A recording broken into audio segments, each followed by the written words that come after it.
বিপ্লব দেবকে আমি লাগাতার একটা জিনিস বারবার জিজ্ঞেস করি যে তৃণমূল কংগ্রেস আজকে না হয় কালকে না হয় পরশু না হয় তরশু যাবেই, মানে এটা কালের নিয়মে যাবে, কিন্তু বিপ্লব দেবরা বাংলায় এসে কি করবেন? মানে হার্ট কোয়েশ্চেন করার জায়গা চলে এসছে বিপ্লবদা।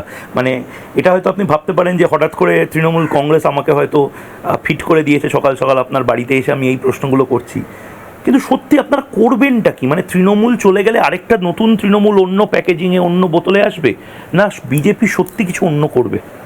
দেখুন, এবার আমরা যখন ক্যান্ডিডেট সিলেকশন করেছি আপনারা দেখেছেন, আমরা যারা বিজেপি তো আর নতুন করে কাউকে জন্ম দিতে পারে না। এখানে যারা কমিউনিস্ট করেছিল, কংগ্রেস করেছিল, তৃণমূল করেছিল, আর কিছু লোক আছে আমাদের পুরনো জনসঙ্গী বিজেপি করা পরিবারের, সংঘ পরিবারের, এরা সবাই মিলে বিজেপিটা গঠন হয়েছে। এবার যতগুলো আমরা ক্যান্ডিডেট করেছি আপনারা দেখেছেন যে আমরা যারা বিজেপি করছে তাদের মাঝখান থেকে বের করে এনে ক্যান্ডিডেট করেছি, আর তার উপরে চেষ্টা করেছি লোকাল ক্যান্ডিডেট দেওয়ার বেশি, ভূমিপুত্র। তো ওভারঅল তার আগের যে ইলেকশানে আমরা পরবর্তী সময় অনুধাবন করেছি, মানুষের এটা মনে হয়েছিল বিজেপির তো ক্যান্ডিডেট দেওয়ার মতো লোক নেই,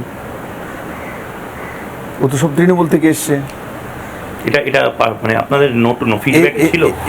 এবার এটা এই যে 5 বছরে আমরা সংগঠন করেছি, আমাদের বুথ পর্যন্ত কার্যকরতা তৈরি হয়েছে, শক্তিকেন্দ্র হয়েছে, তার মাধ্যমে আমাদের যে সংগঠনের বিস্তারের কারণে পার্সোনালিটি তৈরি হয়েছে, আর আমাদের যারা কাজ করেছে তাদের মাঝখান থেকে বের করে এনে ক্যান্ডিডেট দিয়েছি।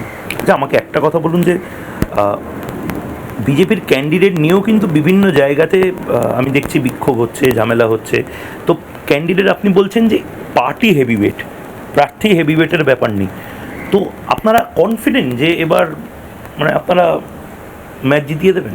বিপ্লব দেব কনফিডেন্ট? দেখুন, আজকে এর আগের যে 2021-এর যে মানে বিধানসভা নির্বাচন হয়েছিল পশ্চিমবঙ্গে, সেটা বিজেপি লড়েছিল, মানুষ সাথ দিয়েছিল। এবারের যে ইলেকশনটা হচ্ছে সেটা মানুষ লড়ছে, বিজেপি সাথ দিচ্ছে।